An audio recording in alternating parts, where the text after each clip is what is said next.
Je me croyais riche d'une fleur unique. Et je ne possède qu'une rose ordinaire. Ça et mes 3 volcans qui m'arrivent aux genoux, et dont l'un peut-être est éteint pour toujours, ça ne fait pas de moi un bien grand prince. C'est alors qu'apparut le renard. Bonjour. Qui es-tu? Tu es bien jolie. Je suis un renard. Viens jouer avec moi. Je suis tellement triste. Je ne puis pas jouer avec toi, je ne suis pas apprivoisé. Ah, pardon.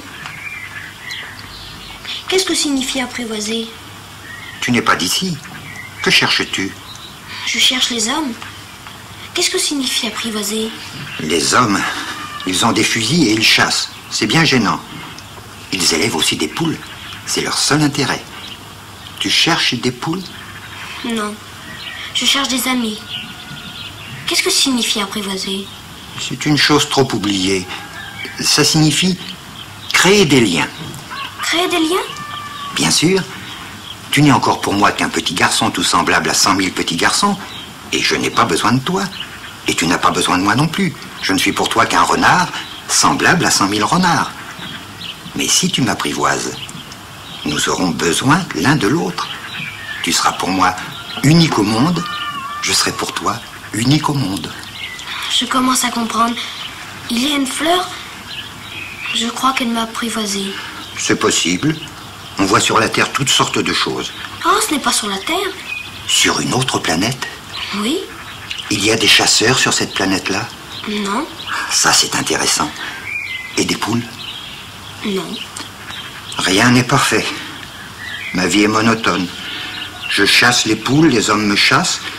Toutes les poules se ressemblent et tous les hommes se ressemblent. Je m'ennuie donc un peu. Mais si tu m'apprivoises, ma vie sera comme ensoleillée. Je connaîtrai un bruit de pas qui sera différent de tous les autres. Les autres pas me font rentrer sous terre. Le tien m'appellera hors du terrier comme une musique. Et puis regarde, tu vois là-bas les champs de blé. Je ne mange pas de pain, le blé est pour moi inutile. Les champs de blé ne me rappellent rien. Et ça, c'est triste. Mais tu as des cheveux couleur d'or. Alors, ce sera merveilleux quand tu m'auras apprivoisé. Le blé qui est doré me fera souvenir de toi. Et j'aimerais le bruit du vent dans le blé. S'il te plaît, apprivoise-moi. Je veux bien, mais je n'ai pas beaucoup de temps. J'ai des amis à découvrir et beaucoup de choses à connaître. On ne connaît que les choses que l'on apprivoise. Les hommes n'ont plus le temps de rien connaître. Ils achètent des choses toutes faites chez les marchands. Mais comme il n'existe point de marchands d'amis, les hommes n'ont plus d'amis. Si tu veux un ami, apprivoise-moi. Que faut-il faire? Il faut être très patient. Tu t'assoiras d'abord un peu loin de moi.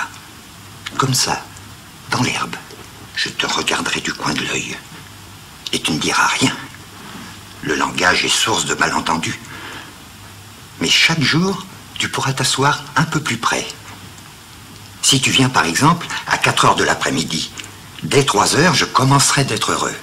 Plus l'heure avancera, plus je me sentirai heureux. À 4 heures déjà, je m'agiterai et m'inquiéterai.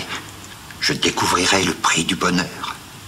Mais si tu viens n'importe quand, je ne saurai jamais à quelle heure m'habiller le cœur. Il faut des rites. Qu'est-ce qu'un rite? C'est aussi quelque chose de trop oublié. C'est ce qui fait qu'un jour est différent des autres jours, une heure des autres heures.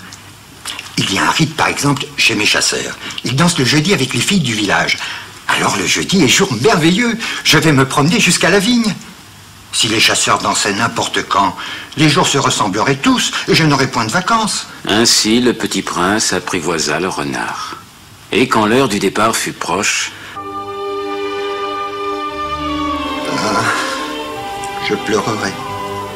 Oh, c'est ta faute. Je ne te souhaitais point de mal, mais tu as voulu que je t'apprivoise. Bien sûr. Mais tu vas pleurer. Bien sûr. Alors tu n'y gagnes rien. J'y gagne à cause de la couleur du blé. Va revoir les roses. Tu comprendras que la tienne est unique au monde. Tu reviendras me dire adieu et je te ferai cadeau d'un secret. Le petit prince s'en fut revoir les roses. Vous n'êtes pas du tout semblable à ma rose. Vous n'êtes rien encore. Personne ne vous a apprivoisé, vous n'avez apprivoisé personne. Vous êtes comme était mon renard. Ce n'était qu'un renard semblable à 100 000 autres, mais j'en ai fait mon ami, et il est maintenant unique au monde. Vous êtes belle, mais vous êtes vide. On ne peut pas mourir pour vous. Bien sûr, ma Rose à moi, un passant ordinaire, croirait qu'elle vous ressemble. Mais elle seule, elle est plus importante que vous toutes. Puisque c'est elle que j'ai arrosée. Puisque c'est elle que j'ai mise sous globe. Puisque c'est elle que j'ai abritée par le paravent.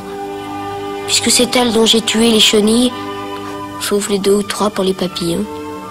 Puisque c'est elle que j'ai écouté se plaindre ou se vanter, ou même quelquefois se taire. Puisque c'est ma Rose. Et il revint vers le renard. Adieu. Adieu. Voici mon secret. Il est très simple. On ne voit bien qu'avec le cœur. L'essentiel est invisible pour les yeux. L'essentiel est invisible pour les yeux. C'est le temps que tu as perdu pour ta Rose qui fait ta Rose si importante. C'est le temps que j'ai perdu pour ma Rose. Les hommes ont oublié cette vérité, mais tu ne dois pas l'oublier. Tu deviens responsable pour toujours de ce que tu as apprivoisé. Tu es responsable de ta Rose. Je suis responsable de ma Rose.